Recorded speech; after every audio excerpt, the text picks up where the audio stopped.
All right, thank you.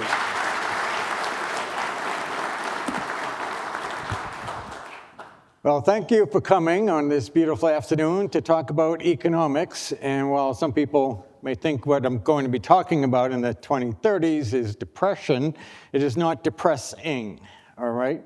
The whole point of this, why Alan and I started this over 15 years ago, this whole concept, getting it out there, is so that we could make a difference in your lives. You could make a difference in your lives. A concept that will help you, I think, as you process all of this, is I talk macroeconomic. I'm going to talk about interest rate trends. I'm going to talk about business cycles, growth cycles, et cetera. All that's macro. But your lives or your businesses, those are micro. So you get to determine how the microeconomic performs within the macroeconomic environment. You're right, I'm not going to offer any investment advice, but I am going to talk about how high we think interest rates are going, and that obviously is going to have some implications for your businesses, for your investments, your portfolios. Will's asked me to give you our outlook for the stock market, which again is going to have some implications for some of you in terms of your wealth.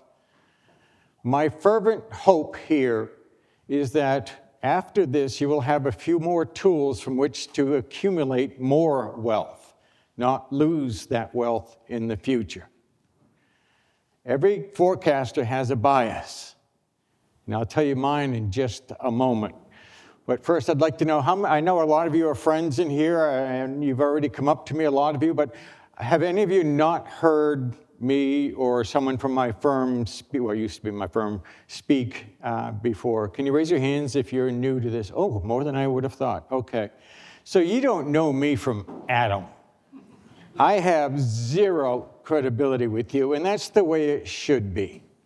All right, you mentioned confirmation bias. I want you to go the other way around. I want you to assume I don't know what I'm talking about. I want you to question everything and say, does that make sense?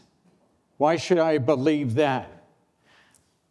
Is there a way I can apply that to my life? You are not going to hurt my feelings if you don't believe me. I'm the younger of a set of twins. My older brother used to introduce me as the afterbirth that lived, okay? All self-respect left this body a long time ago, so do not worry about my feelings, okay? Next question is, how many of you are under 45? Raise your hands if you're under 45. Wow, this is great. You have a special place in America. You have a special place in the future, and we're going to talk about this. For you, the 2030s is going to be inconvenient, but what's on the other side of 2036 is going to be the best thing you could possibly have imagined. All right? It's going to be good. I'm afraid I won't get to see it. I intend to be rode hard and put away wet. I'm never going to see 2036. But you folks will, and to us, it's a great future, but we have to go through this reset first. This are the 5 pillars that we use to drive all of our thinking about the 2030s. These are mega trends that are coming together, and they're forming a nexus. And it always looked to us like it was going to be about in the early 2030s. And that was never good enough for people. They wanted us to more finitely define that. So we looked at the trends, whether those data trends were coming in closer, some were going out. Did we need to change our timing? And since we wrote that book, we haven't changed our timing. 2030, we think, is going to be the peak in the economy, and then we are going to go down for about 6 years. This is going to be a global deal. There is no place to run and hide from this. You don't run and hide from something like this. You plan on making money off of this. There's been a lot of uncertainty out there, and that's why I brought along this slide in, because I figured some of you wouldn't know us. Despite all the uncertainty, despite all the interesting things going on out there, this is our track record as of mid-2025. Our GDP forecast stood up for 12 months before mid-2025. We came in with a 99.9% accuracy rating. You can see industrial activity, Europe, retail sales, housing, all the rest of it is there. We did that because, as Will said, we tune off no noise. I very rarely will read any of those op-ed pieces or any of that stuff. I want data. Now, right now, with the government shutdown, data is a little bit interesting, but we've been trying to triangulate using some other sources. We achieve this track record because we are laser focused on the consumer. If you know the health of the consumer, then you know where we are going. That's critical. There are major entities out there like Moody's saying that we are on the precipice of a major recession, that you better be getting ready for that. There's always somebody out there crying wolf about the stock market, and their voices are getting louder and louder at the same time. If you can figure out how to time the stock market, please, we're going to write another book. We're both going to get fantastically wealthy. No one can time this stock market. There's no point in really trying. Rather than worrying about a downturn, rather than worrying about the stock market crashing tomorrow, my concern for you is that you aren't prepared for the rising trend of 26, 27, 28, and 29. It's not going to be exceptionally strong, but it is going to be relentlessly going up. And that means it is going to consume a lot of cash, working capital. Do you have enough? That's the first question to ask yourself about the next 4 years. How do you prosper? You better have enough working capital to fund the growth. 2, where are you going to get the people to work for you? We have a labor shortage in this country, despite some news reports to the contrary. There's a gross mismatch between job openings and skill sets that are unemployed. That's not going to get any better. This is going to be a major trend as we go forward. And then 3, do you have enough energy left in your body for 4 more years of making your businesses grow?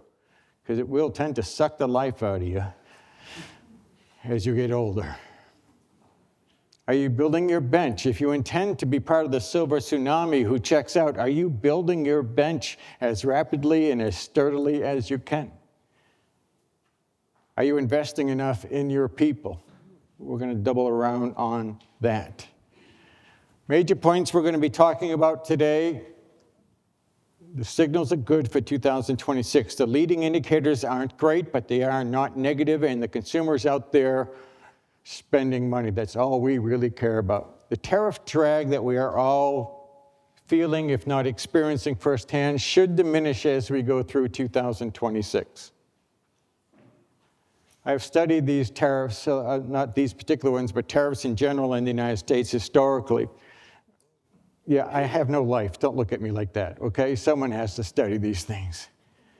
It takes about 2 to 3 years for business folks to figure out how to really work these tariffs.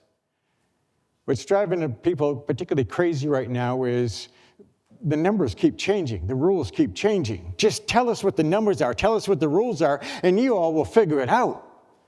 But you can't keep moving the pieces on the board while we're trying to figure out the board. That just isn't fair. That's going to settle down as we go through 2026, likely a lot because of the midterm elections. A lot of that's going to get settled out besides the normal course of history. The other thing you should know about the tariffs is they'll probably be lifted in 8 years, plus or minus a couple of years. They will be removed. The sought-after benefits of these tariffs will turn around and become drags on the economy at about that time. And as has been done throughout our economic history, those tariffs will get lifted because of the adverse effects. So you're going to have to deal with all of them right now and figure that out, grow your businesses despite or through, just in knowing that they're going to be lifted eventually. That's just part of the game. Uncertainty drivers, changing those numbers, changing the rules is creating a whole lot of uncertainty. And I didn't bring it along to show you all because we're talking about the long term, but the uncertainty index, the policy uncertainty index is still way higher than normal. During the first part of the administration, it went above the uncertainty we experienced during COVID.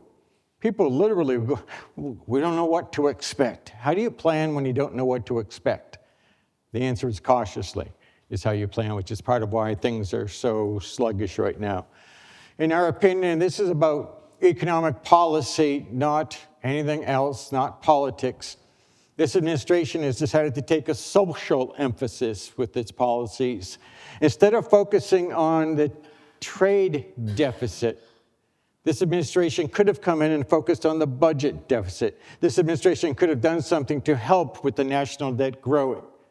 It has failed to do so, and as far as economic policy goes, that is a big failure. Our national debt's going to grow $3 to $4 trillion because of that one big, beautiful bill that was signed into law this year. So we're going in the wrong direction when it comes to something mission critical to our future, in our opinion.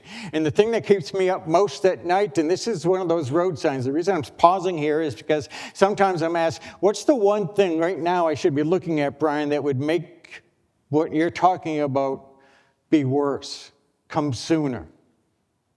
And it's Fed independence going away. If the Fed loses its independence, we are done for. I don't like the Federal Reserve. I am a free market kind of guy. I'm of the Hayek school of economic thought. I do not like the Federal Reserve, but it has to be independent if you're going to have one. There isn't a president who ever was that didn't want lower interest rates. It's the pathway to getting your power re-election going, your party re-elected. Everybody wants lower interest rates when you're a politician. Here's my promise to you today, and some of you know that I've been forecasting for a long time. If the Fed loses its independence, you're going to like the fact that interest rates go down. It's going to help the housing market in the short term. It's going to help the automobile market in the short term. It's going to create some bubbles. It's going to create some distortions, and it will lead to even more inflation than we are forecasting over the next 5 years. The forecast I'm going to show you assumes the Fed does not lose its independence. If it does, then it's going to be worse, and interest rates will ultimately go higher than they otherwise were going to go. So while you think I'm a doom and gloomer, I'm actually a ray of sunshine here because I think they're going to hold on to their independence. This is an economist being a ray of sunshine. It's called the dismal science for a reason, folks. Longer term, it's going to be a mild rise, but all that means is you're going to scrap even harder for the growth that you want. The good news is, and I'll be showing this to you, here in North Carolina and Charlotte in particular, you're in a really sweet spot to be able to beat the macroeconomic trends. This is a great part of the economy to be in. I tend to be a broken record about this. I'll try not to be. Know your competitive advantage, please. Why your firm, sir, over your competitors? What makes you what the consumer wants? And I'm telling you, it's a number. It's not a feel-good thing. It's not that you go to church every Sunday, that you give 10% of your revenues to charity. The customer wants to know what's in it for them.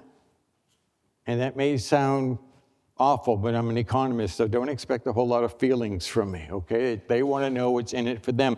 You know that second slide I showed you that had our track record? That's our competitive advantage. That's why I showed it to you. Do you know any other forecasting house that will show you their track record, every single talk they give, year after year after year, good numbers or bad numbers? We show those numbers because when we did our double-blind market research study, what we heard was, we want to know if you're any good. We want you to prove it. And that's how we go about proving it. What makes you really good, and how are you going to prove that? Janie Smith, who wrote the book on this, also said, be the first to claim that competitive advantage and make somebody else prove that it isn't true. We coined the phrase at ITR, first in forecast worldwide. And when I sold the business to Crow, they said, you can't say that. I said, of course I can say that. I've been saying that for 20 years. They said, you can't prove it. I said, disprove it. They said, we own you now, Brian. Take it down. Yes, sir. The disadvantages of no longer being an independent cuts. And we're still on target for the 2030s, more so than ever before. This is what we think the future looks like. The dark blue is what has actually happened. Real GDP is simply adjusted for inflation. The lighter blue bars are the forecast points. This begins in 1970. I don't know, when I say depression, some people think it's like this Wile E. Coyote cliff or something. It isn't. What makes it a depression is its longevity and its severity, but not the steepness of the slope per se. But take what we see from 2030 through the trough in 2036, it'll be worse than any downturn we will have gone through in the post-World War II history. This just goes back to 1970. Nobody in this room will have lived through something like this before. There is no ready-made playbook for this. which gives you an advantage. Because while others are afraid and running in the wrong direction, you've already thought about it, and you've developed your own microeconomic playbook for what is coming up. Keep in mind also, and I'm sorry, so I don't remember your name, but your consolidated wealth. Your name? Andy.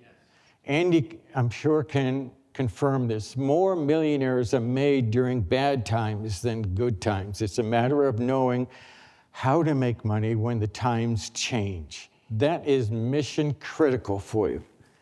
People who continue to invest in the 30s like they have been investing in the 20s and the teens and before that aren't going to do nearly as well as people who know how to change direction with the times. You've got to be willing to adapt, to overcome. On the other side of 2036, we have economic recovery going, and it's going to be very good for the United States and not nearly as good for the rest of the world for reasons that I will lay out.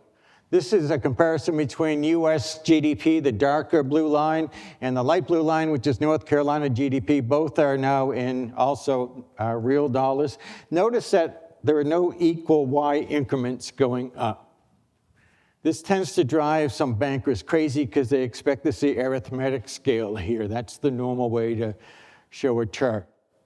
If you're an engineer, you're grooving on me right now. If you're an engineer, you just thought I got a little bit better than you thought I was going to be, because log scale is how engineers like to look at data. It shows you the real relationship of the series through time. And what you're looking at is North Carolina growing along with the country in terms of the timing of the ups and downs, a little bit more variety going on in here. But you'll also notice the white space, particularly since the Great Recession, the white space is increasing. North Carolina is growing faster than the country as a whole. This is a stronger than average state, in other words. I was just giving this talk in Indiana where it's the other way around. And I tried to tell them, about, this just means there's more opportunity for you here to close the gap. My dad was in sales. I was not good at it. One of the things that we look at to see the resiliency of an area is the economic diversification. And what I see here for either Charlotte or North Carolina is there is not a large dependency on retail, and there's not a large dependency on manufacturing. There's a lot of professional services. There's a lot of finance and insurance, which is the cat's meow going through a period like that. And insurance companies, and I'm not saying this because of our response, but insurance companies don't go through these sorts of recessions. They hate inflation. That can bum them out, but they don't know about recessions per se. And government is a fairly large slice in both places. And while I am not known for being pro-government, government will be a stabilizing influence in the 2030s. So those are characteristics that we look at, and we're seeing prime examples of it here between Charlotte and North Carolina. Some of you are going to tie more to U.S. industrial production than you will GDP.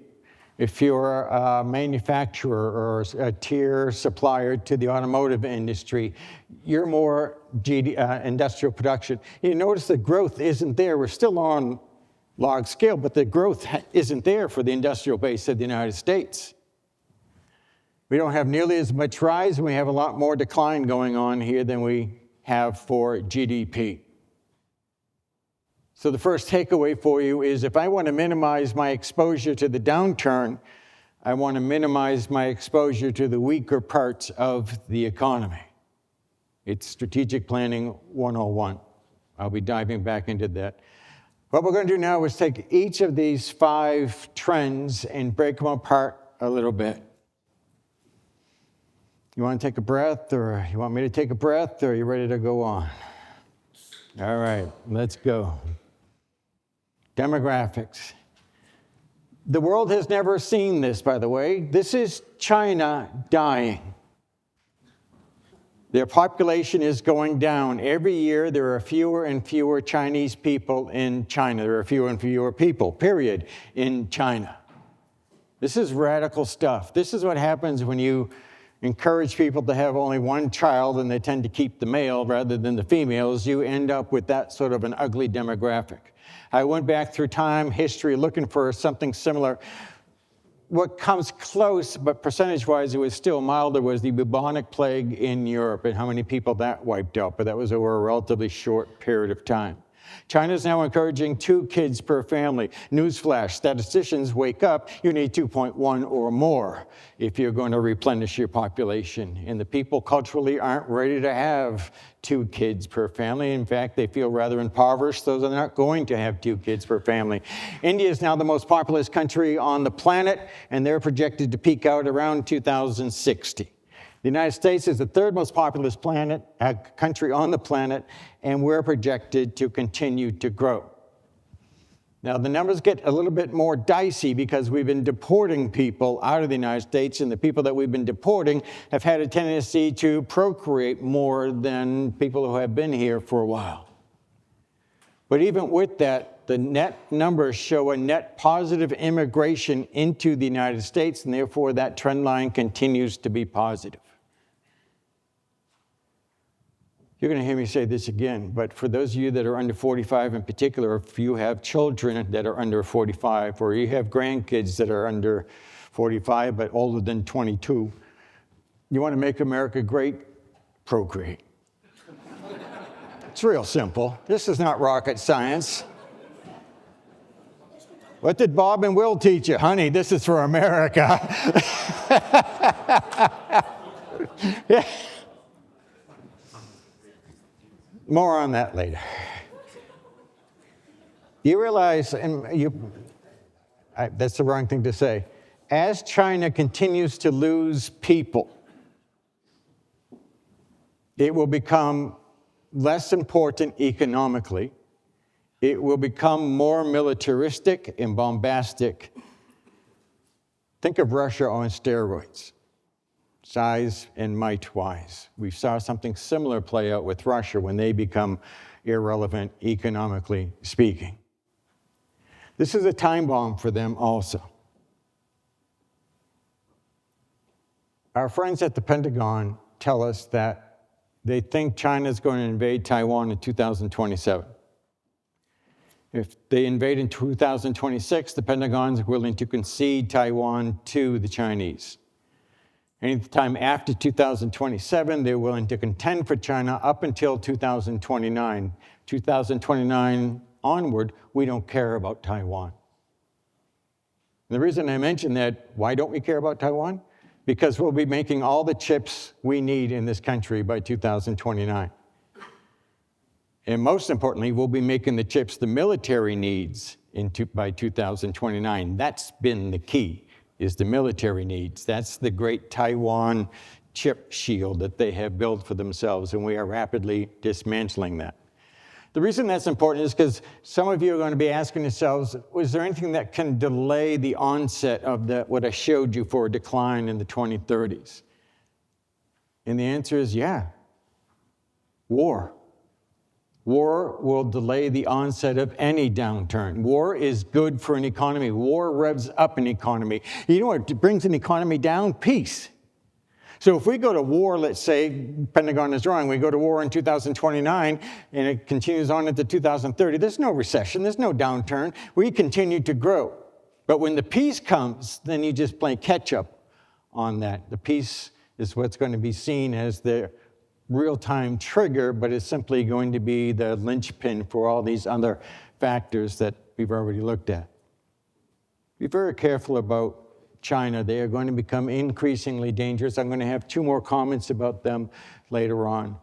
This is the Chinese workforce, and it's gone right back onto trend in terms of their employment going down and down and down. The younger people don't really want to work. They're angry as all get out. Now, the aspiring entrepreneurs out there are going to say, hey, here's an opportunity there. I haven't figured out exactly what, but that's got to be an opportunity because I didn't know it was going on. It's anomalous. Let's figure out how we can capitalize on this, which is an ironic term to use when you're talking about a communist country, how we can capitalize on them. Japan's been facing demographic decline, as you know, since the 1990s. And this is what happens when you have long-term demographic decline. Look at the wages index, real wages index from 2000 to where we are today. Their real wages keep going down. Why do they tolerate that in Japan? We would never tolerate that in America. Why do they tolerate that in Japan? Because their culture is radically different than ours. They are taught from very young age. It's all about our society. It's all about our culture. So they can handle that. They can keep this thing together. Look at home prices. We pulled up out of our 2008, 2009 decline, but they never did except for this COVID spike going on in through here. Are we going to become the next Japan? No. Are we going to be China? No. Are they going to be us? Never. These are our 4 favorite safe haven economies. And Andy, you can help people figure out what this means to them, if anything. But we love Canada, Australia, Sweden, and Switzerland. We love them for the following reasons. Their population is growing. Secondly, they don't like debt. Their governments are not heavily in debt. And as a culture, they tend to abhor debt. Now, the Canadians are going a little bit off script here. They're in an awful lot of debt right now, so be careful. Continue to watch the Canadians carefully. The other reason we like them, and we cited them in the book, well, except for Sweden. Sweden's a new addition. They don't default. If you look at how those countries have performed during prior major recessions, they have held up exceedingly well. Those are characteristics you want to look for in the investment world at large. Did you know that Europe is already seeing population decline? Western Europe, Eastern Europe, they're also losing people. So we've got China, Japan, Thailand, Eastern Europe, Western Europe, and West Virginia all losing people. That should tell you something about where opportunities are and are not. You're going to get these slides, so don't treat this as an eye test. I just want you to notice, and I think I marked it off here, those 4 favorite economies of mine all have positive demographics going for them. The ones where you see red, run. Run, because the economic distortions that are going to happen when there are fewer and fewer people are going to be amazing. Contemplate this. Many of you own your own businesses. You are our production company, 7, production. Okay. You do business, let's say, in a set geographic area, right? But there's, instead of more and more people like here in Charlotte, there's going to be fewer and fewer people in your geographic area. You really have 2 choices, right? You can offer additional services to a diminishing population base, or you're going to push out of your geographic limitations to go harvest some additional business elsewhere. Now imagine you're Western Europe, or China, or Japan, where you're losing people constantly, and at the same time, the United States is making it difficult for you to do business in the United States, the world's #1 market, and we're doing our best to box you out. You desperately want to go to the world's best market, but we're making it more and more difficult for you to do so. What do you do then? What do you do when they say, no, we're not going to let you move into North Carolina? What are you going to do then? Things start getting nasty and a little haywire. And that's part of what this 30s are going to look like. It gets more and more dog-eat-dog nationalism as you go forward. This also has to do with what I said before about a shortage of labor. Please understand, and I'm building a story here, there's no latent pool of talent. Us boomers used to be fond of saying that the millennials were lazy. They just never were going to go to work. Every generation says that about every other generation underneath them. 84.5% labor participation rate for the older, the upper echelon millennials. They turned out to be exceedingly hard workers. They're just slightly off a record high that they set last month. At 83.6%, you have the younger set of millennials, clearly hardworking. Then underneath them, you have the younger Gen Xers that are out there still working, and these are the older Gen Xers. We're back. This was the Great Resignation. We're back. Everybody who's coming back is back. There's no latent pool of people out there to draw from, except for 16 to 24-year-olds, Gen Z. You can look at this at 55.6%. You can look at where it used to be back in the day, not that long ago, and you could say, ha, ha, ha, I knew it. I knew it. They're lazy. They haven't moved out for a reason. They're lazy. And I think you're misinterpreting the data, seriously misinterpreting the data. They are not lazy. They're smart. They don't have to move out, and they know it. How come they don't have to move out? You keep giving them money. Stop it. And they will move out. Or at least they will get a job one way or the other. But you keep doing this, they're going to do exactly what the millennials did, because the millennials were down here. As soon as they are forced out of the nest, they pop up here. And they will work, as every generation has before them. 65 plus, we're relatively low at 19.2%. Most of us, I think, have come back. I'm in that category. Most of us have come back, but it's hard to know. Frankly, I live on Marco Island. It just takes a while to get to your HR office to apply for that job. My advice to you is don't hire us old folks. We pretty much take every afternoon off. It's just not worth paying us for an entire day's worth of work. Something else that I'm setting you up for when it comes to navigating the 30s are these demographics.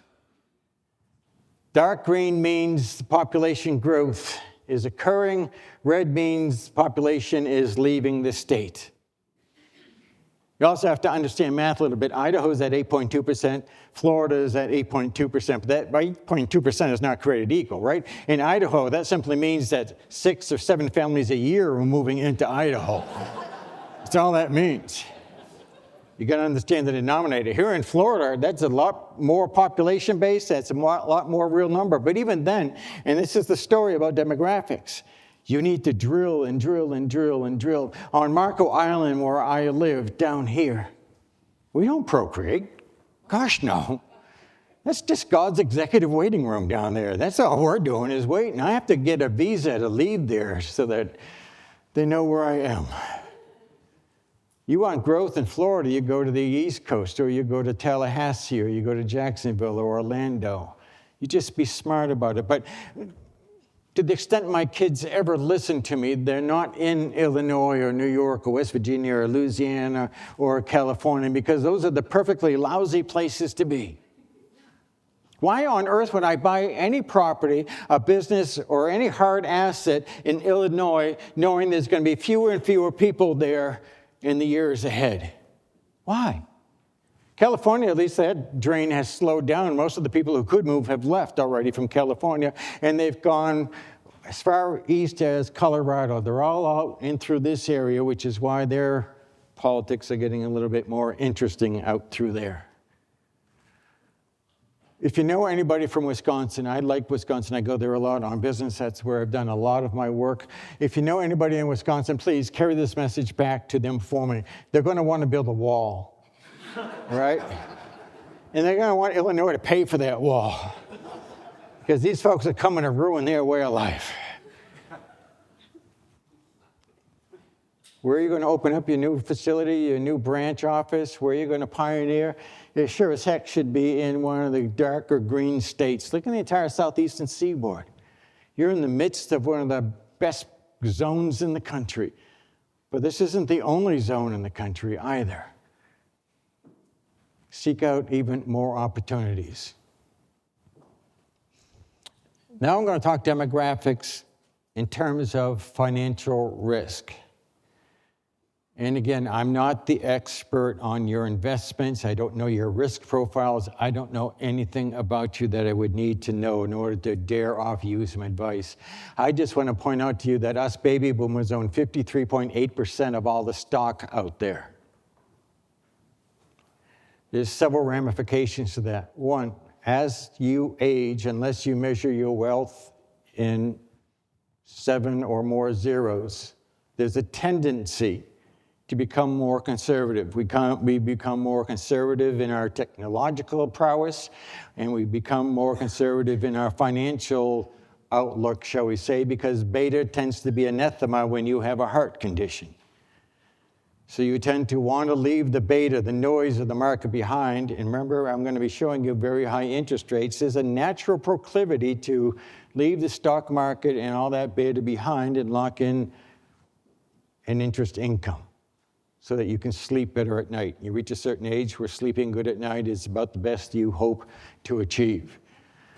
It's amazing to me how little Gen Xers own and how little the millennials own at 8.3%, which brings me to the second thing I was going to mention about this chart. The millennials, they're upset, they're angry, they're restless. They see how much money us boomers are holding on to. They see how much we have in the way of real estate, big houses. We're not putting them up for sale, so they're being blocked out of the market. They can't afford to get into these homes. We have all the wherewithal, the means, the homes, and they're getting angry. If you're a boomer, be careful about that anger. This generation of millennials is not known for being patient. Okay? The sooner we die, the better off they are. They know that. I have 5 children. My youngest is my princess, of course. She's going to be the one that comes into my hospital room and says, "Oh, Daddy won't mind. I have to charge my phone. I'll just unplug this and put it in my phone."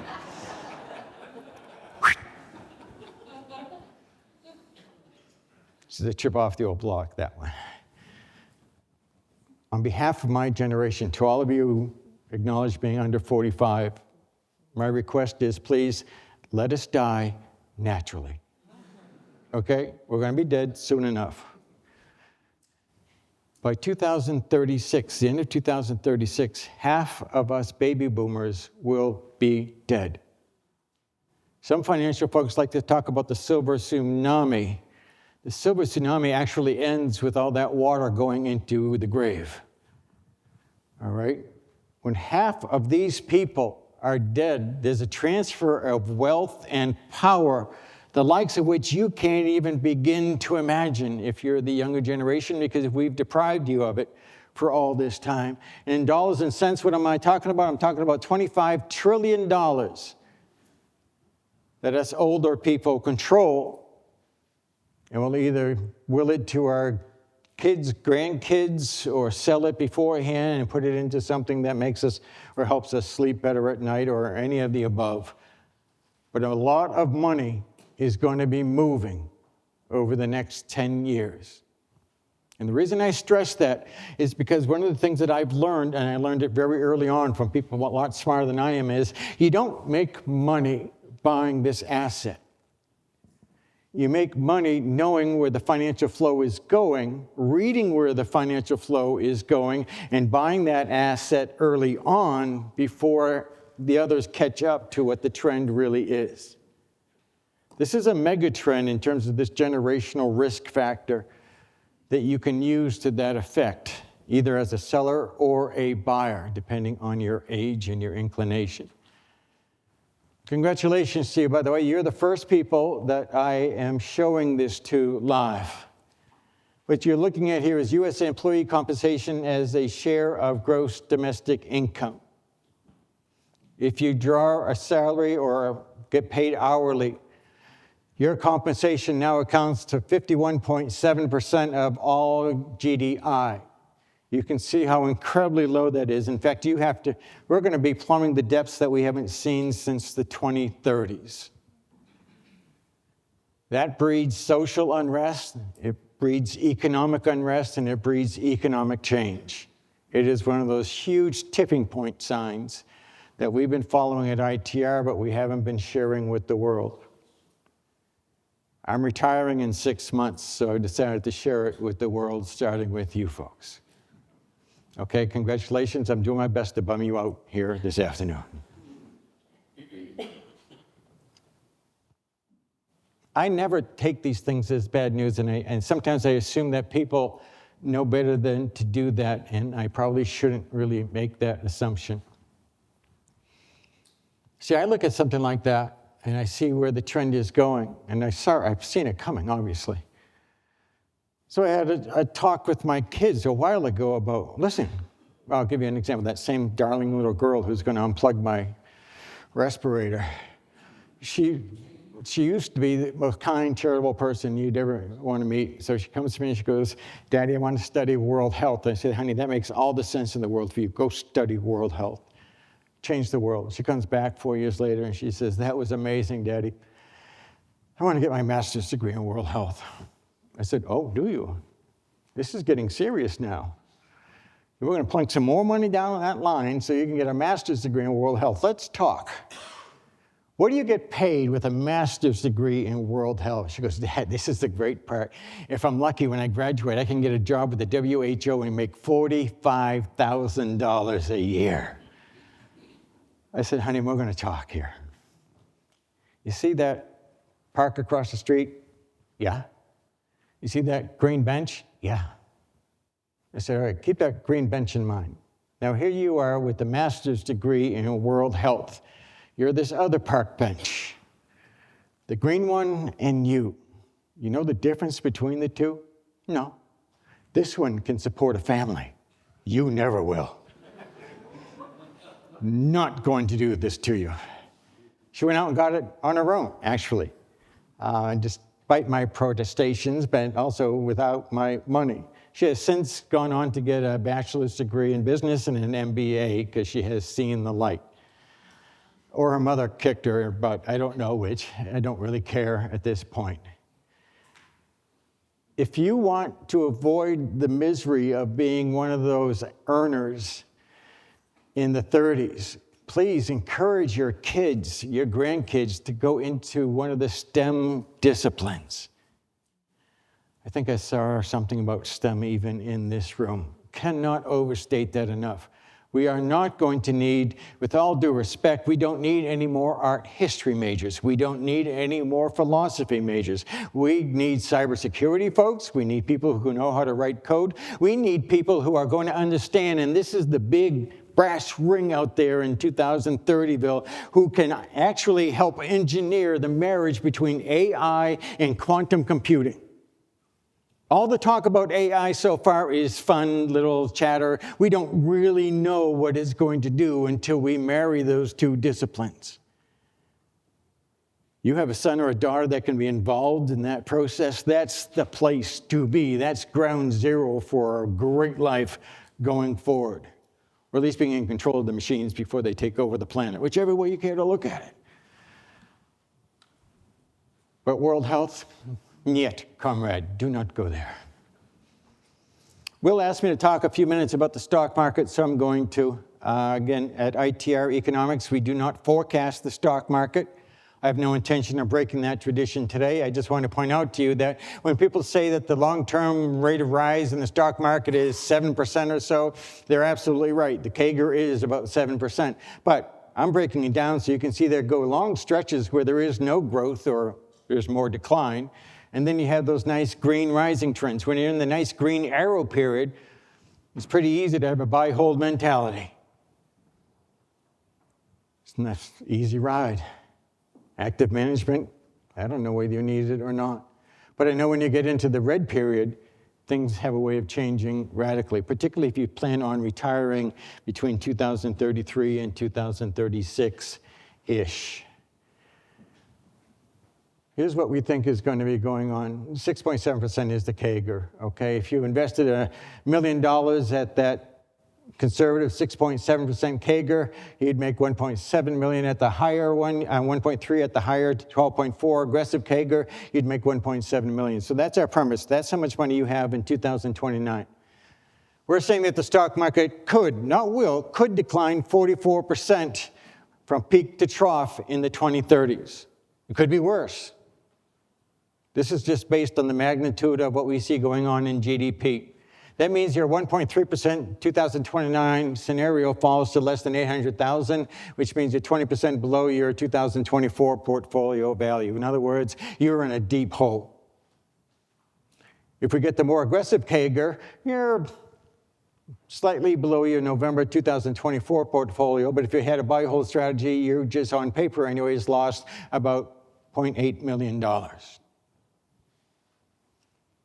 If I was young like you folks out there, I would worry less about this because I'll wait it out. I don't have a loss unless I sell the stock. But if you're going to be retiring, if you need the money because the kids are getting married or have needs or something, then this loss becomes very real. And you have to figure out for your own the best way forward. We think following the depression low, which will occur probably in early 2036, maybe late 2035, I really don't know, I won't be here. It takes about 11 years to recover the ground lost over the course of the decline. So that means total years you're going to be out of the money is 14 to 18 years if you're not prepared. And that's fine as long as you don't need the money. But if you do, this becomes a problem. And again, with all due respect to the financial planners, all of you that are in this room, there's also something in my world called opportunity cost. If I have to wait 18 years to be back in the money, then I've spent 18 years being out of something that is making me money or could be making me money. I'm never satisfied with knowing in 18 years I'll be fine. Gosh, if you know what's going to be going on in 18 years, more power to you. Make sure that you are a buyer during the worst of it. That's going to be the hardest thing in the world, is for someone like me or Andy or anybody else to say, look, we're at the bottom. Could it go down some more tomorrow? Could it go down another 3 or 4%? Yes, who cares? We're not timing this market. If you capture 80% of any given trend, up or down, you become an extremely wealthy individual. So sometime near that bottom, you're going to take the cash that you have, and you will have lots of it, and you're going to plow it into hard assets, equities, real estate, business ventures. You're going to go back into being a capitalist with both feet, if you're not too scared. And that's the thing. How many people do you know that get scared at the bottom and they're frozen and they just can't move? I need to know that it's happening. Well, if you need to know, you're not running ahead of that money. You're just chasing after that money. And you'll never be as good as the others. Another thing about population, I love the population in North Carolina, growth rate 5.7% versus the United States, 2.3%, and then we have all these different counties. You folks are busting with people. Your traffic must be awesome from one year to the next.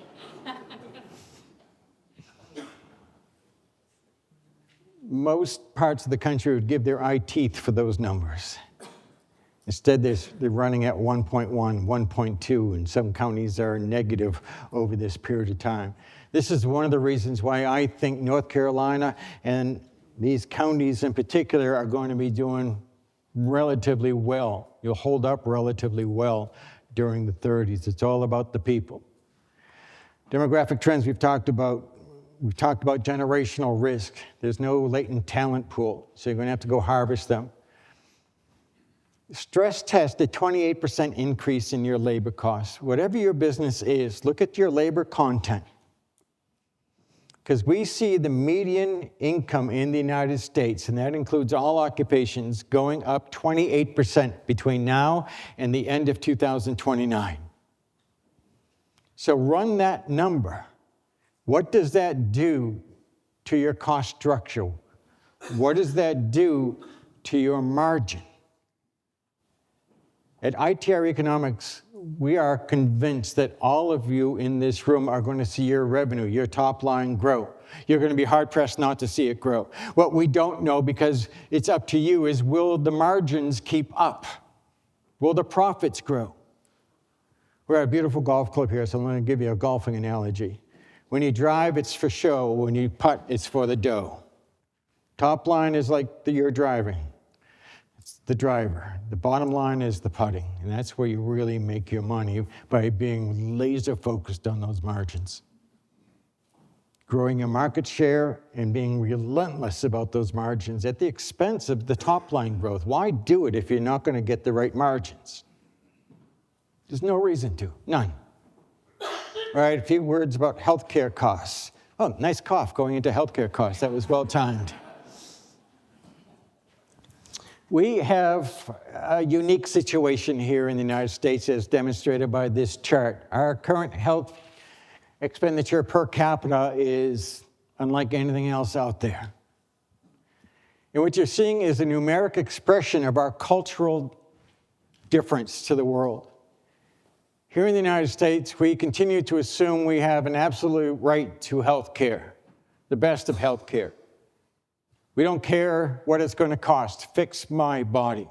In the United States, it continues to be true that we consume 80% of our healthcare dollars in the last 2 years of our life, even though nobody has done a cost-benefit analysis of whether, really, we're going to put a new hip in you? Really? We're going to do that? Oh, absolutely we will, because why? This is America.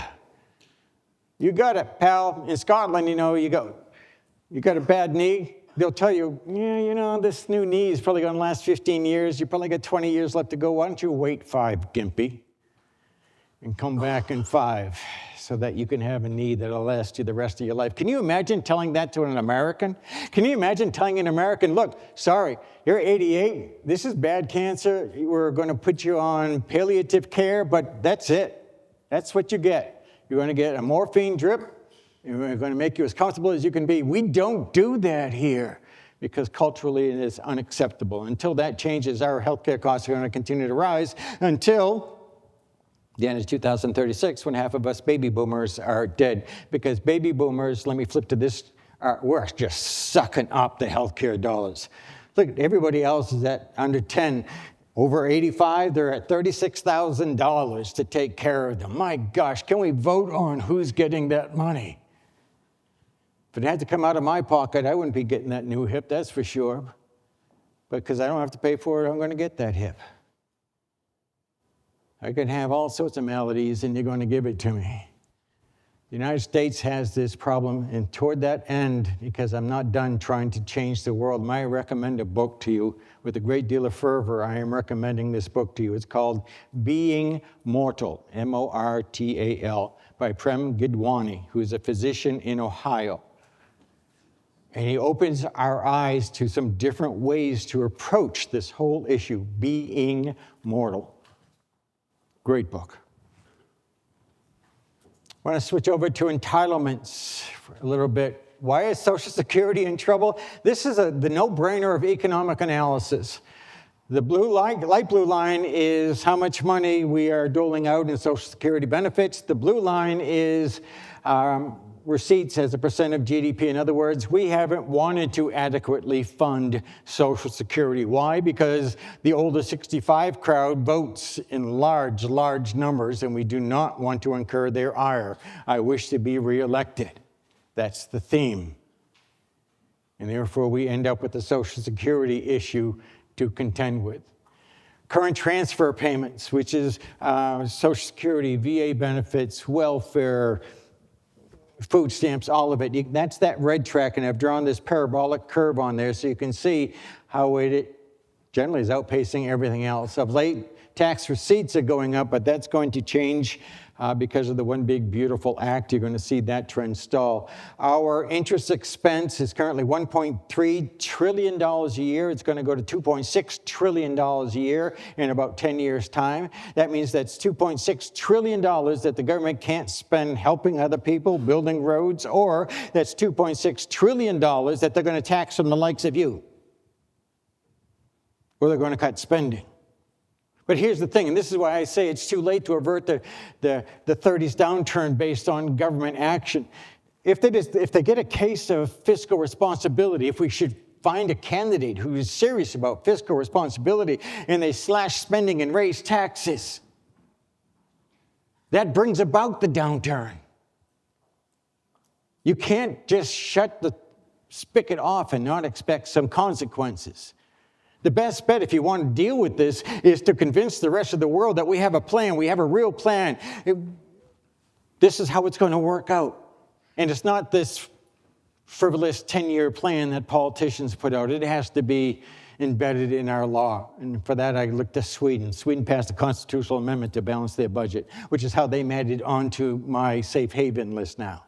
They're constitutionally prohibited from running deficits, like most of our states are. Wouldn't it be great if the national government was the same way? In the meantime, By the way, for everybody who worries about defense spending, that's way down here. Defense spending amounts to about 3% of GDP relatively consistently.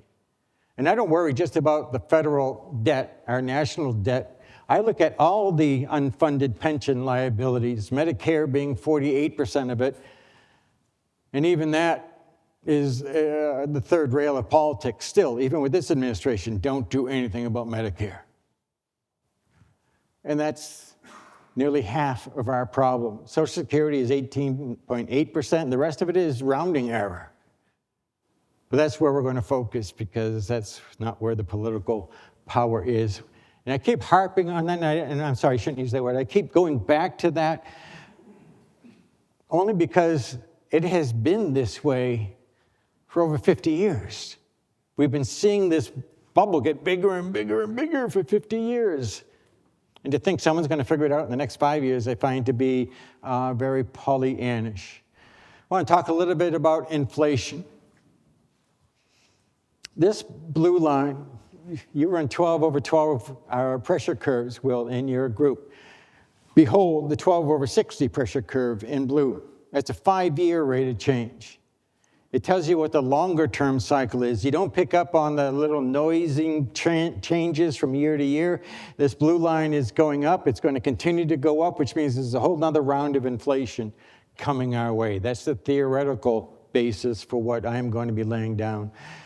And let me go here and show you what it means in practice. 12 over 12 rate of change for the CPI is currently at 2.7%. We think it's about at its low. We're going to get a little hiccup. It's going to come back down, but then it's going to spike up again into the 2030s, and then it's going to be coming down. Disinflation occurs in through here.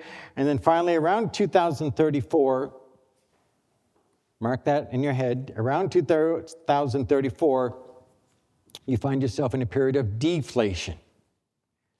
Inflation hurts, deflation kills. Think about it. If you're a manufacturer of just about anything, and you're in a period of deflation, let's say I want a new car. Let's presume I don't need it, I want it. Okay? Which makes me a perfect American. In a period of deflation, you are knowing that that same car is going to cost less next year. So what do? If I don't need it, if I just want it, and I'm financially savvy, I say, I'll just keep what I got going another year, and I'll buy it next year.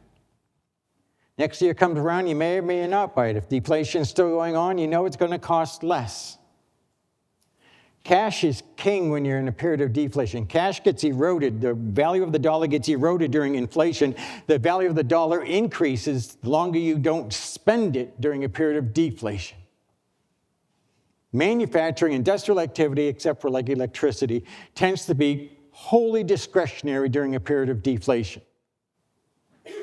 In inflation, you are incentivized to go out there and buy it today because it's going to cost more tomorrow. Just flip that on its head. Now, the service sector, I need my lawyer when I need my lawyer. I need my financial advisor when I need my financial advisor. I need my accountant always. Those are terribly discretionary, although how much I spend on you may be discretionary. You're going to go from having to fight the inflation battles to understanding that there's a major flip. And what that does to wealth creation is turn everything on its head. And you need to run that through some sort of screens, filters.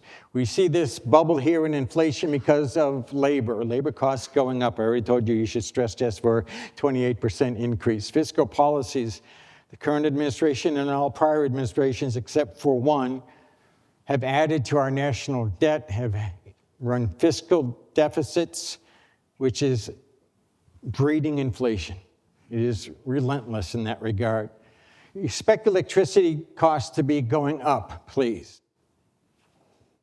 You know, and this isn't rocket science either. This is just nerdy reading. In the United States, so many people are making a lot of money off all the data centers that are being built right now. I mean, the construction people are just feasting, and others are feasting on these DCs. When you look at the total number of DCs that are planned and AI needs that are stated for out there, we don't produce enough electricity for all those data centers and for all those AI needs. We don't have enough power. We don't know how to produce enough power, or worse yet, we don't know how to get it to you if we were to be able to produce it, not with the technology that most of us run around in our heads thinking about. Your electricity costs are going to be going up relentlessly over the next probably 6 to 7 years. And the same thing's going to be happening globally. The really cool thing about America, though, is we figure stuff out. We got a problem, we're going to figure it out. And I don't know that this is the solution, but I know enough to be dangerous. And again, you talk with your financial advisors, but I'm enamored right now with SMRs, small modular reactors, the likes of which Nucor has contracted for to run one of their facilities. They're small. They allow Nucor and other industrial parks to just come off the grid, not be part of that grid anymore. And what they use for fuel in these SMRs, the spent nuclear rods from the old-time nuclear power plants, because they only consume 10% of the uranium in there. The other 90% is harvested in these SMRs. Well, not all 90%, about 80% of that is harvested in these SMRs. So if you will, it's an investment in recycling and power all at the same time. Talk to somebody. There's a spider out there that, well, as a means to investing in SMRs, which may or may not be appropriate for you. There are individual stocks that are involved in SMRs or even micronuclear reactors also that you can invest in. Don't put your life savings on the line any more than you would with Bitcoin. This is just, if you have your core portfolio, this could be a moon out there, a satellite that you are interested in. I'm doing it because if my electricity costs go up 12%, I know I'm going to be doing better than that per annum long term, even because there is a spider out there that will mimic electricity costs as well. So I'm just hedging. It's all I'm doing. But why not? It's better than losing. Hedging is better than losing. And then nationalism. That's the tariffs that are coming back. Let me give you a few words on the tariffs, please. When you set a tariff, what you're doing is you're changing the cost basis of everything you consume. Right? Unless you already consume made in America stuff. But even that is hard to find these days. But if you look at the things that we are importing from overseas, and it's an awful lot, that stuff's going to cost more. It just is. Now, if you're a manufacturer, good for you. Because now you no longer need to compete based on worldwide cost structure. You only need to compete based on a U.S. cost structure. I only have to beat other U.S. manufacturers who are also relatively inefficient compared to what they get away with in some other countries. For whatever that means to you, take it, run with it. Everything's going to cost more. Everything being in quotes. I shouldn't use absolutes. Unless you are already just buying solely made in America stuff. And even at that, good luck finding something that is only U.S. components in it, as opposed to those imported components. That's reason number one. Reason number two is because the tariffs will be passed along to you. About 55% of the tariffs get passed along to the consumer is the current number. 26% will be absorbed by the American companies selling you that good, and then the other percentage is absorbed by the exporting country. You're going to get to pay for most of that. And it's estimated to cost the U.S. consumer en masse around $560 billion a year to pay the tariff bill. It's money that we can't be spending on other things. The other way that it increases our issue is interest rates. Just put a pause on that for a moment. This is our trade imbalance. And if I wanted to scare you, this is certainly how I could do it. This looks like a crisis just waiting to happen. We must be going down the hole. This is a well that we can't possibly climb out of. Anything you want to say to yourself, except this is the wrong way to look at the data. The right way to look at the data is that deficit as a percent of GDP, and it's been remarkably stable for the last 15 years. This hasn't been a crisis for the last 15 years. It's not a crisis today.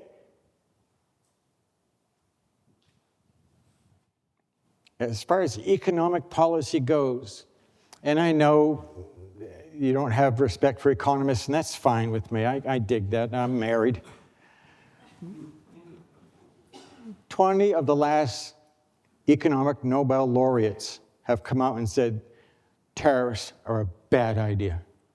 When Reagan imposed those automobile tariffs in the 80s, I was far from a Nobel laureate, but I was also saying this is silly. We should be forcing GM and Ford and Chrysler to be more competitive, not protect them from foreigners. We're only making things worse, raising the cost of living along the way. This is my little attempt to say, how are we going to get steel production back into the United States when it's been declining for 50 years off and on? We can get a jog up maybe, but we're not going to reverse this trend. There's a reason we don't want it being made here in the United States. It's dirty. There's a reason we don't want to be mining lithium here. There's a reason we're not standing up new aluminum smelters. We want others to do that because it's yucky. And we want clean air and clean land. The One Big Beautiful Bill Act had some really juicy tax things in there for people who want to stand up new manufacturing. The president has been extracting all sorts of extravagant promises from other countries in terms of what they're going to build here. None of those promises, by the way, folks, are contractual. They're not built into any treaty. They are just that we will do it. Take my word for it. Good. I'm glad I have your word on that. That's really cool. This is our trade imbalance compared to GDP. I have spent 45 years in economics. I spent 45 years looking for trends, looking for correlations.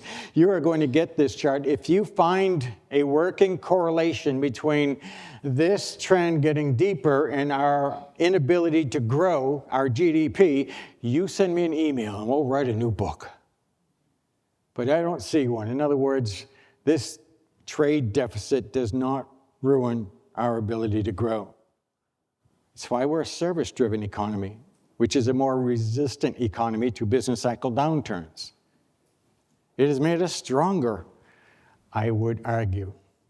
Lowering taxes to stimulate GDP, this is the personal income tax rate getting lowered. It didn't change the rate of growth in GDP one little bit.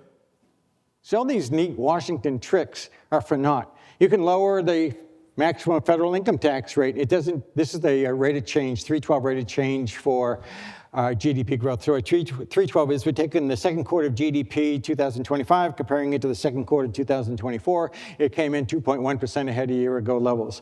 So what you're seeing on this chart is you can lower the tax rate. It doesn't get you stronger or superior growth. You're just changing where the money is flowing rather than helping the economy grow overall. I'm not here to argue politics with anybody, but I defy you to demonstrate that lowering tax rates, particularly for the upper income levels, actually makes the economy grow faster. There's no evidence to that I've ever been able to find.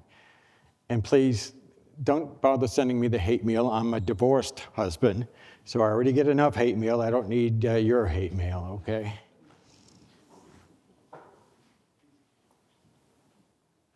Oh, interest rates are going to be going up, and the age of globalization meant deflation, and that included in interest rates the cost of borrowing money. We had a savings surge in through here. This is when the millennials were camped out in our basements. They were just scarred and awestruck by the recession. They couldn't get a job, so they stuck around. But now they're out there. They're having kids. They're getting married, buying houses. They're driving cars like we never thought they would be driving cars. That supply of savings has dissipated. Less supply, greater demand. Guess what? Prices go up long term. Okay, fair enough? This is what we think is going to be happening. We think if you go from right to left in that purple circle, that's the trend for 26, maybe the first 2 to 3 quarters of 2026, then the yield starts going up. Side note, this is the only interest rate chart that matters. The Fed funds rate doesn't matter. It does not shape your life. What the world bond market thinks interest rates should be is what's going to shape your life. And what we think is going to be going on further out, again, continue to go from right to left, is this is the trend ahead of us as we go into the 2030s. We expect the US government bond yield is going to essentially double between now and the time it's through. This also has profound implications for your wealth, how you are going to invest, homes you may or may not be able to buy. And it could be worse. How could it possibly be worse? You got to be kidding me, Brian. Think about it. You know, the major trading partners we have are Western Europe, China, Mexico, Canada. Think what a trade imbalance with them means. It means we're taking in goods from those countries, and in exchange, we're giving them our cash, right? What do they do with the cash becomes the next salient question. What do they do with the cash? Historically, they would be avid buyers of US debt, corporate debt, government debt. We counted on that. We still count on that, except they're not as willing to do it anymore. Now, remember what I said about China's population going down, becoming more militaristic, antagonistic. What is going to be their raison d'etre for lending the United States government more money? They don't have a dog in this fight. Why on earth are they going to lend us money? Why will the Dutch? Well, we're making it difficult for them to sell in this country also. They have less and less of an access point to this pie. We have created a situation where they may decide to withhold their dollars in even greater terms. And for those of you that are under 45, please hear me very clearly. You're going to face something the likes of which we haven't seen since the 1980s, but yours is going to be a lot more viral, or virile, whichever way you want to look at it. There's an East-West divide coming, all right? BRIC versus Western economies. It is alive, it is real, and it is festering. Being a nerd, I can tell you that the Bank for International Settlements operates on a software program called SWIFT. That was developed by Westerners, Western economies. The Chinese have come up with an alternative to SWIFT. I can't even begin to pronounce it. And they've got the bank to say, yeah, we'll give it a run. So what's the advantage of the Chinese system to the American system, the Western system? The Chinese are letting everybody know, all the other central banks out there and all the other major corporate entities, when you run through SWIFT, and we've known this for a long time, when you run your transactions through SWIFT, that is how we sanction you as an individual. It's how we sanction you as a country. That's how we sanction you as a corporation. That's how we do it. We use a software program called SWIFT. The Chinese are telling everybody, look, use ours. They can't sanction you. Not that way anyways. Don't let the Americans push you around. We'll protect you. This is really interesting geopolitical stuff happening in real time if you're a nerd like me. There's a book in there. I'm going to have somebody write the sexy parts or else it'll never sell, but there's a book in there someplace. This is our forecast for long-term government bond yields. I just graphed it out for you another way. I wanted to show you this. Our forecast for 30-year fixed-rate mortgage has those mortgages going above 10% by the time this rising trend is through. That will crush the housing market. That is bad. And so we run some numbers because that's what we do. If you bought a new home in 2019, you experienced the capital appreciation we think is going to be going on. By 2036, you're still in the green. And that's assuming you didn't make any mortgage principal payments. If you bought it in 2025, you're going to be underwater, but only about $30,000. And you've been making your mortgage payments all along, so you're probably going to be fine. But in terms of the value of your home, it's not going to fully recover until around 2041. And if you bought it at the top in 2029, and who here doesn't know somebody who always buys something at the top? Right? The exact wrong time of the cycle. This looks like a great idea. Everybody's doing it. I'm going to buy at the top. Their $553,000 investment's going to plummet to $420,000, and it'll be 2045 before they're back to break even on the value of their property. And this, by the way, is using the Great Recession price decline. Case-Shiller price decline. It could be worse. Why I'm telling you this is, with interest rates poised to go up again, this is a sweet spot for these interest rates, folks. It really is. And it isn't all that sweet, because when you look at the delta between mortgage rates and the 10-year bond yield, mortgages are really expensive, which is part of the housing problem right now. But if you're going to buy a house, you do it in the next 2 to 3 quarters if you really want to hit that economic sweet spot. You delay beyond that, you do it at your own peril. You do it in 2029, you kind of deserve what happens to you. Help your kids get into that house and out of yours is the mantra going forward. Existing homes, same sort of process. It could be 2040 if you bought the home in 2025, 2044 if you wait until 2029. There's no point in waiting. The risk only goes up, and I'd rather you be solvent. A few words about the dollar. This is the trade-weighted exchange rate index. The dollar has come down. We can see that. It gets a lot more press than I think it is actually warranted. Here's something to bring to your financial advisor. This company called ITR thinks that the dollar is going to remain relatively strong going into the 2030s, simply because we are the biggest and the best economy out there, not because we're the most perfect economy out there. They also think, like we saw in the Great Recession, like we saw in the 1990s correction, like we saw in 75's recession, at the bottom, the world doesn't need us as a safe haven anymore. So when the light of day becomes evident, the dollar starts to lose value, and it will reach its low about the nadir of that business cycle. So the question also to present to you, and I don't know the answer, but the question to present to you is, have you contemplated what's going to happen to your various investments when you see a dramatic change downward in the value of the dollar? Because that is coming. It could be impacting some of your distribution manufacturing businesses. It sure as heck is going to influence some stock prices. You got to get ahead of all this stuff in terms of your thinking. Realize this is 2026, essentially. You got 4 years to figure all this out before you're just figuring it out on the fly. What I mean by first cost is that's the first round of price increase that comes to you because of, say, a tariff. Total cost is when you factor in labor and rent and electricity. Make sure that all of your salespeople know what that total cost factor is. Stress test your business. Are you prone to pain when interest rates go up? We do this for our clients all the time. Some clients, doesn't matter what interest rates are. Some it matters a great deal. Test it. What about with inflation? Are you good at it? Are you good during periods of inflation, or are you running a commoditized business?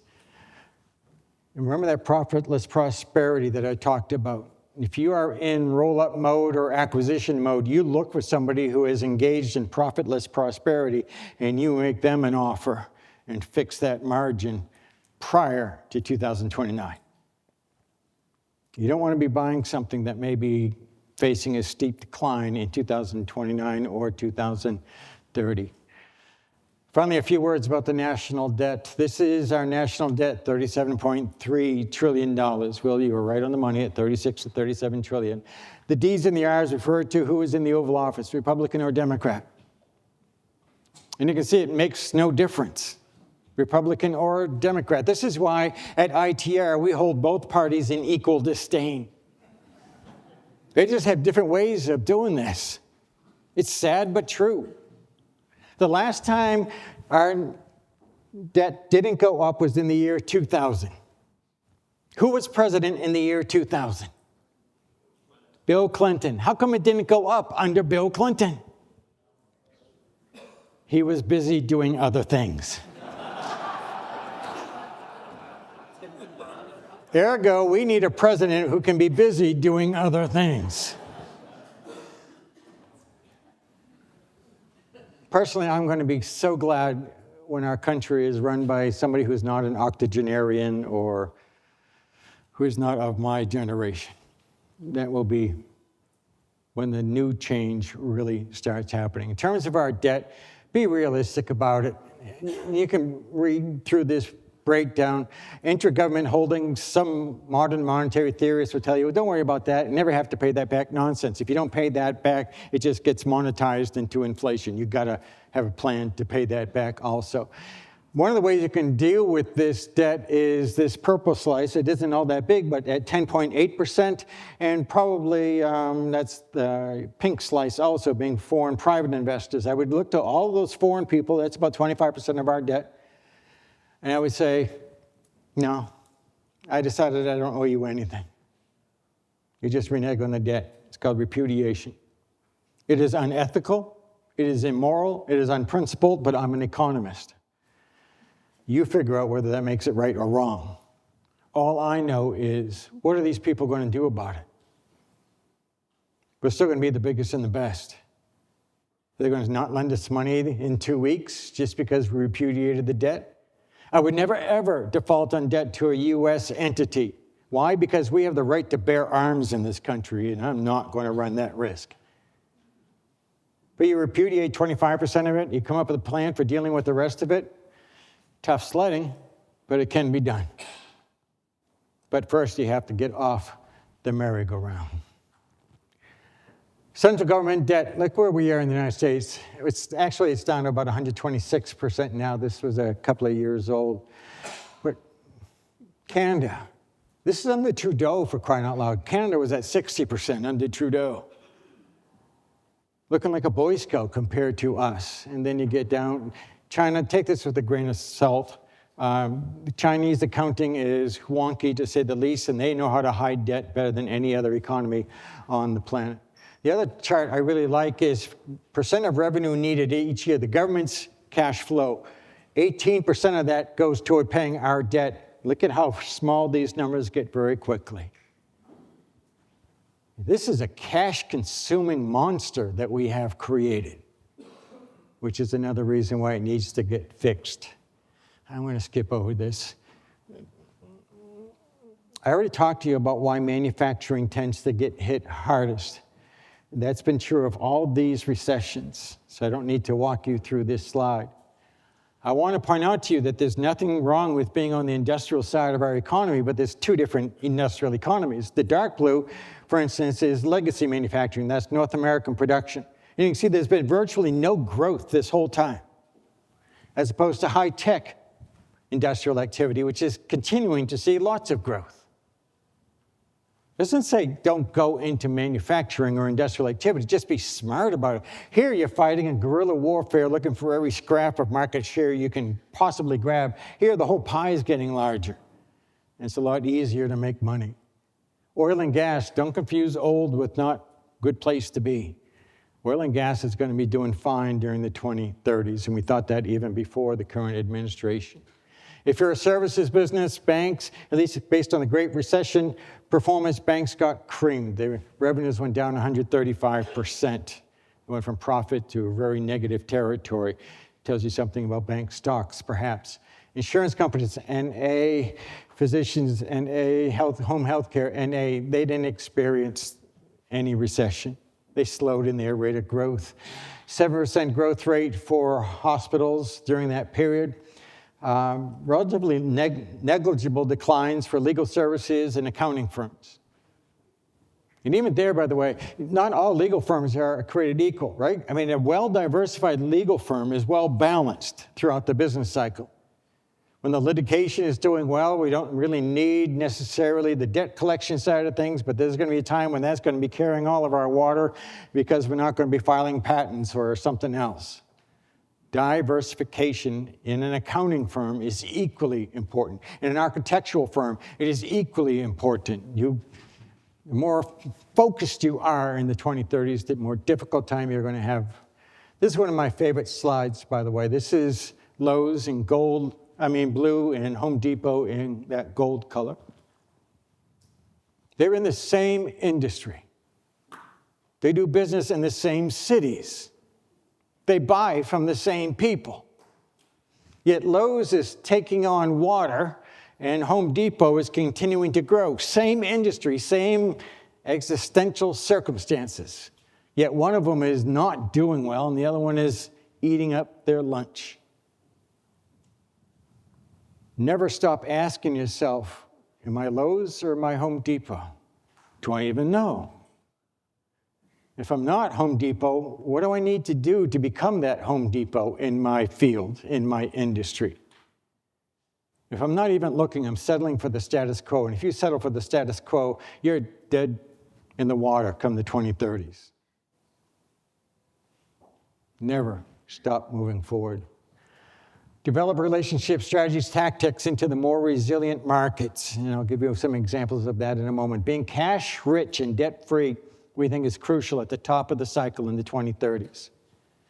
Cash is going to be king at the bottom of the cycle, for one thing. And you want to have free cash so that you can be that ego capitalist who makes opportunistic purchases on the way down under distressed pricing. There's always a way to make money. If I may just personally, I don't have any bonds in my portfolio right now because I'm too much of a risk taker and I know where interest rates are going. But that's going to change. When we get those higher interest rates, you better bet your bottom dollar that's going to change, particularly at my age.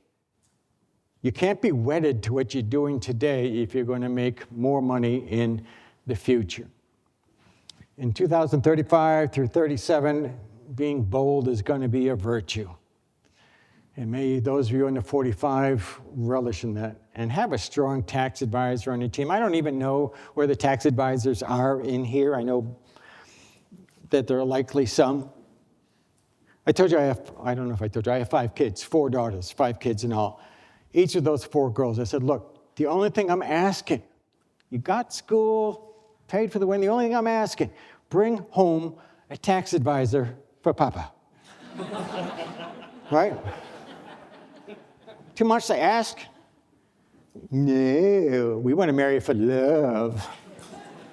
So now I have to pay the tax advisor because I couldn't find one who would marry me either.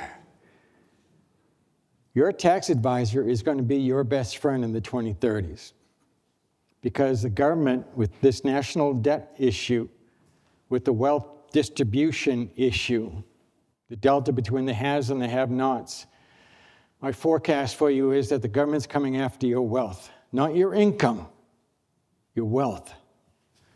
And you've got to start figuring out now how you hold on to your wealth for your spouse, your kids, your grandkids. Plan on it. Start planning right now. Don't do a plan that's going to be costing you dearly if I'm wrong about them coming after your wealth. But at least have a game plan ready to execute for when that eventuality occurs. If you know anybody in Rhode Island, you know exactly what I'm talking about. Rhode Island recently instituted a wealth tax on intangible assets. You own the copyright on a logo. The state of Rhode Island now taxes you on the worldwide value of that logo every year, without fail. That's what we're talking about, not your income, but these intangible wealth items. To me, that's a really scary thought, especially since I couldn't find a tax advisor for me. And really talk to your people about, all right, we heard about really radical changes in the economic environment. What does that mean for me? Me personally, knowing my risk factors, my age, my occupation, how many kids I have, my philanthropic tendencies. Let's devise a plan together for us. We're going to take a look at some industries and don't say, oh, we don't do business in food processing. That's not the point. The point is, can you find a way to do business with food processing? Can you become a supplier to food processing companies? Can you become their insurance agent? I don't care. Pharmaceuticals, the major trend there is it's coming back from China. We're onshoring that fervently and ferociously, and that's going to be a trend that's worthwhile riding. But if you're a shipping company, what do you care? They're tiny little boxes. Doesn't matter.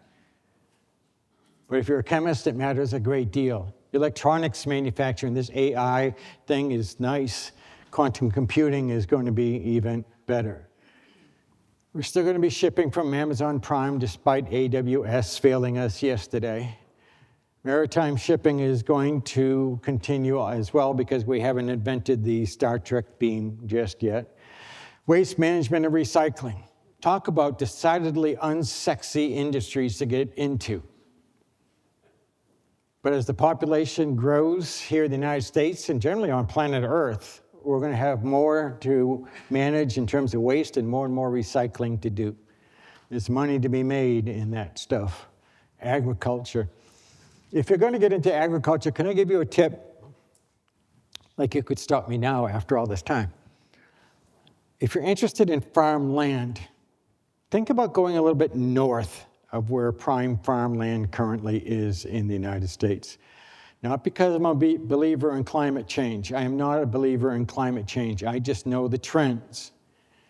And I also follow some other physical trends that have nothing to do with man-made climate change. And I'm just urging you to consider going a couple of 100 miles north of what is considered prime farmland today, or even a little bit more toward the Canadian border.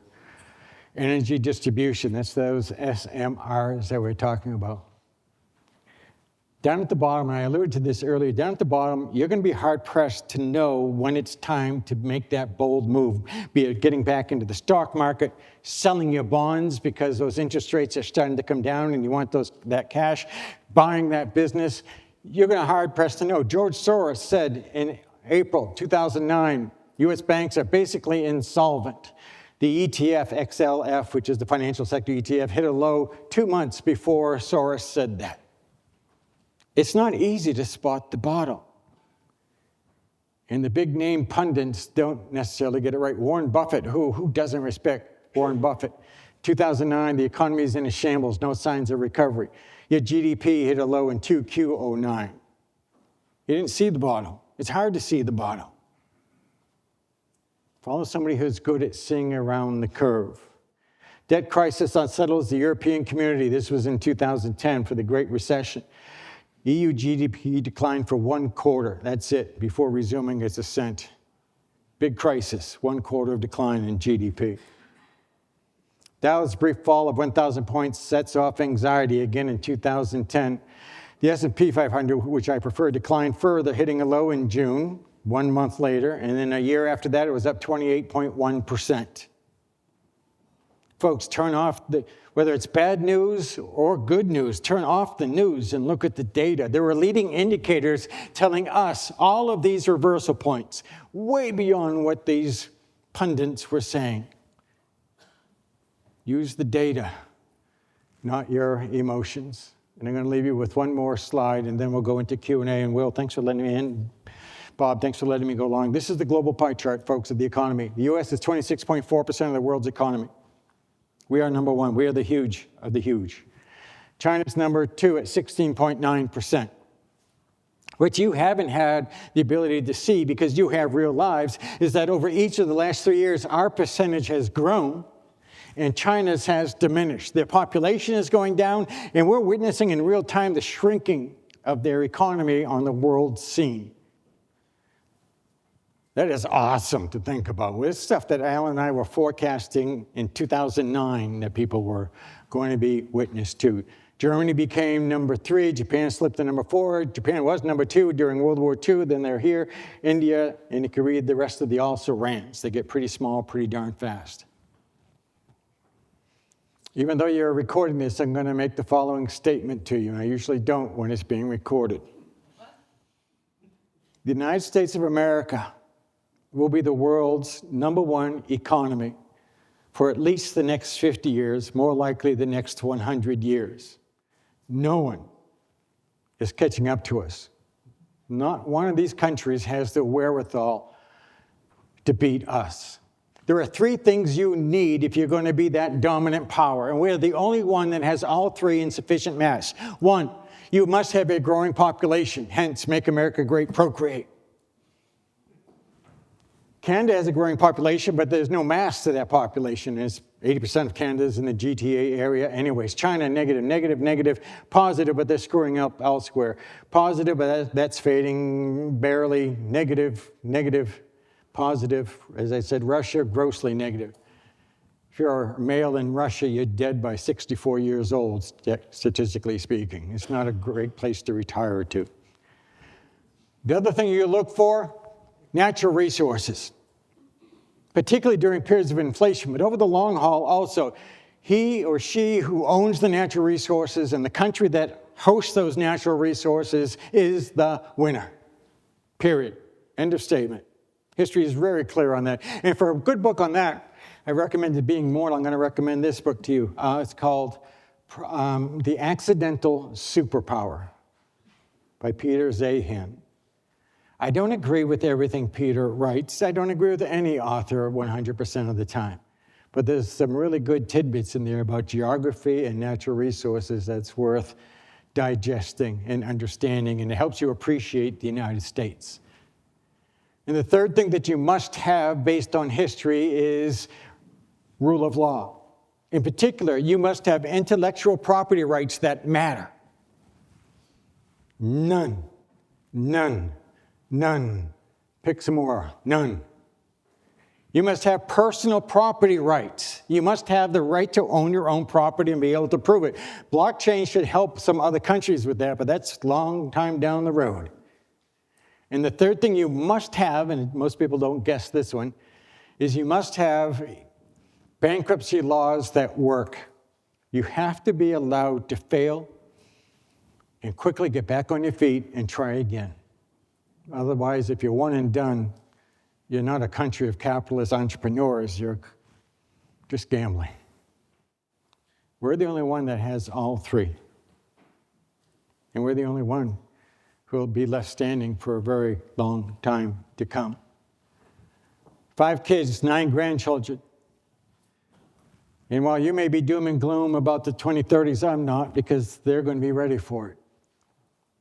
Because we know these trends, and now you know these trends. Why should I be doom and gloom? Because on the other side of 2036, you realize U.S. wins. Can I show you a couple of little hand puppets? I know I'm running late. I really apologize for that, but I'm doing a brain dump because I'm about to retire. This is the U.S. demographic shape, and I'm grossly exaggerating, but old people at the top, young people down by my wrists. The millennial people, largest generation we've ever seen in this country. My gosh, are they important to our future? And are they inspiring when it comes to our future? Gen Z is going to be a little bit smaller than them, so we're going to end up looking like this. And up here we have us old people, and as I said before, by 2036, the majority of us will be dead. So we're going to look like this come 2036. You want to know what our industrial trading partners look like today? This.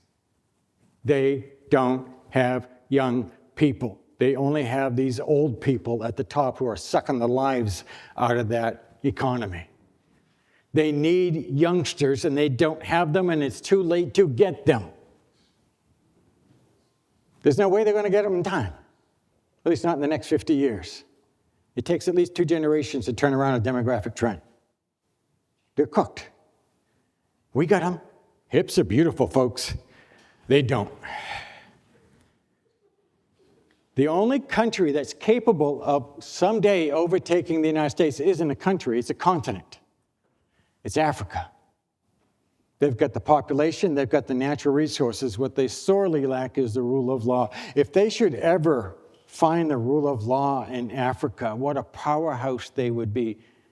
Which is why I have encouraged 7 out of my 9 grandchildren, the other 2 aren't talking yet, learn French. Your kids must know at least 2 languages. I recommend French as the second language. When people ask me French, I say Africa, baby. You got to be able to do business in Africa. That's where the biggest potential is. It also works in Southeast Asia. Wherever the French Foreign Legion is gone, they still speak French. It's a wonderful second language to have behind you. Encourage your kids to live below their means. And whether that child is 21 and just starting out or 42, they've got to be saving at least 10% of their income, living well below their means, and no credit card debt. None of that extraneous debt over the finish line in 2030. Don't forget what I said about the STEM disciplines. I could scare you some more if I wanted to by telling you that we're going to see about a 15 to 20% unemployment rate in the 2030s. You could focus on that if you want, or you could think, dang it. You know what? My business is going to be focused on the 80 to 85% who are working. who still have an income, who still have jobs. That's where I'm going to be focused. So that you're going to be one of the majority of people that read about a depression but don't actually experience it except for perhaps in your wealth portfolio. Getting back to the kids and the death of my generation and the real hope for the future. I briefly mentioned before, at my age, you tend to get technologically reluctant, shall we say. It's harder and harder for you to adapt sometimes, often for me, to the new technologies. I just don't really understand it all as fast as I should, and I think I'm fairly smart. When I'm dead, and my kids, who are millennials, have my money, have what I know, and their ability to connect the dots like only millennials can. This is the hidden neural pathway that millennials carry around in them. They see things that we cannot in terms of connecting seemingly disparate pieces. They're going to look at, oh, that's an AI application. That's cool. Well, why not do something with it over here, too? Jobs are going to be destroyed by AI, folks. There's no doubt about it. But it's Joseph Schumpeter's creative destruction. There are going to be far more jobs created by the industries that are born out of the AI and the other technological advancements than we will ever destroy. And we're going to be so far ahead of the Chinese, the Europeans, the Russians, and even the Canadians because our young people are going to inherit the wealth and the political power that is unmatched on this planet. And if there's one thing to have faith in besides God above, it's in our millennials. They are truly amazing. Gen Z, I'm still, but millennials are cool. Shall we take some questions, sir, or do you want to wrap it up? Whichever way you want to go. We're a little behind. Why don't we take 4 or 5 questions and see if that can... Okay, I apologize for going long. Not enough of you were yawning to make me stop, so... Let me see if I can grab that online. Okay, perfect. Who's got a question?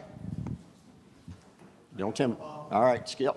I don't need it. What would you see, Brian, are the likely catalysts to start a depression or recession? Catalyst to start it would be a failure to stop it. In other words, our debt continues to grow. We allow inflation to flourish. Interest rates are going to go that high. The only thing that would stop it would be a prolonged war, and let's not wish that on anybody. But other than that, I am loath to think of anything that could stop it, given these trends have been going on for 50 years. We had a question over here. I'm just going to repeat it rather than have you walk. Yeah, I can be loud enough. As a resident elder millennial, we've had some thoughts about this too, and I'm curious about the Economist about the potential bifurcation of generations. So older generations, the baby boomers have World War II, there's Vietnam, there's breakpoints in those generations that create similar life experiences. Millennials can kind of pick a path. I've got friends of mine that are 35 years old that still live at home with their parents. And then there's me, business owner, again, entrepreneur, my sister as well. Curious what the economists may think about how millennials could be fracturing. Same age group, but different thought process, different enthusiasm, different work ethic. First of all, thank you very much for the challenge of encapsulating all of that into a question I can put across to the rest of the room. What are the economists' thoughts about a potential or seeming bifurcation between the older millennials and the younger millennials in terms of wealth and what they have and their outlook on life? I will take exception with you, sir, in terms of their work ethic, because I just showed you the participation rate is very similar between the older and the younger millennials. So if you know some that are not working, that's a personality problem more than an age problem. They probably wouldn't work no matter what age they were. The life experiences between you and the younger millennials have been vastly different. You were able to catch the ride along with the boomers when we were still relatively young. And I'm not trying to do injustice to the Gen Xers. The bond between millennials, older millennials in particular, and boomers is extraordinary. skipped right over Gen Xers, who were your parents, but you have a tighter bond with boomers than you do Gen Xers, and you benefited from that. We don't have that same connection with the younger ones, and therefore I think they are bereft of those experiences. And that's part of what I said. They're angry. They're going to have to wait for us to pass before they get the power, they get the wealth. And you haven't had to. You've been helped along the way. I'm not saying anything other than you're a hard worker, man, you are smart as can be. But you were given opportunities because of your age and time in life that some of the younger ones simply have not had. And it won't get resolved until we're at least halfway through the 2030s. The millennials are the first generation to ever call their parents their friends. That's true. Yeah, interesting thing with this guy too, they did some research, the Center for Generational Research that we heard speak a couple of years ago. Again, there's a great affinity with baby boomers. The people that hate millennials the most are actually other millennials, is what they found a few years back. Yeah, it's wild, isn't it? Yeah, it is. He's got another question. Yes, sir. Wait, you have one right to your right, though. Let's Ingram. Yeah, Brian, what is Home Depot doing right, or what is Lowe's doing wrong? Question is, what is Home Depot doing right versus, or potentially, what is Lowe's doing wrong? Darned if I know. I just read the charts, man. I don't know. That's for a business major, not an econ major. That's for you. That's for your investment advisor. Will.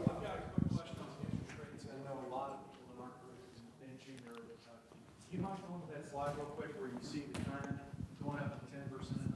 What's going to kick off that change?